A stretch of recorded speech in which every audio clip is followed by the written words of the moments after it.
Kneecap, you make us proud! From West Belfast to Westminster Magistrates Court, you know when Kneecap have arrived, in scenes which make the band's mosh pits look tame.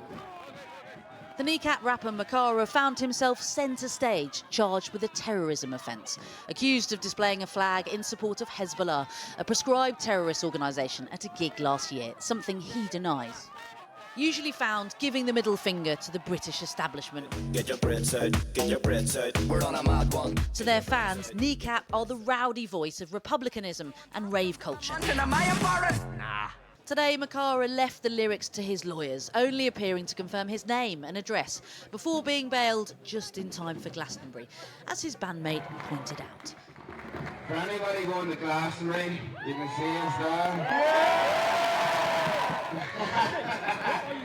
But most importantly, free, free! Kneecap say they're the victims of a coordinated smear campaign by the British establishment. We're not the story here. After speaking out on Gaza. But today the prosecution said this case wasn't about the rapper's support of Palestine or his criticisms of Israel, but instead centred on allegedly displaying the flag of a terrorist organisation. While the fans waiting outside made their feelings known. Kneecap have been targeted because they stand up for the Palestinian people, and that's wrong. I stand with Kneecap. This thing about Hezbollah is a lot of nonsense. He was allegedly wearing and chanting up Hamas, up Hezbollah, obviously a proscribed terrorist organisation.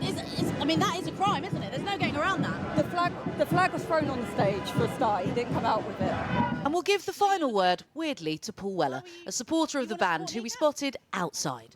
You a big fan? Yeah. Fan of their music or their politics? I'm for the truth. Thank you, Mr. Weller. Rapper Mo Chara will next appear in court on August the 20th. Meanwhile, stopping the traffic outside with a more is more approach, Kneecap's mantra.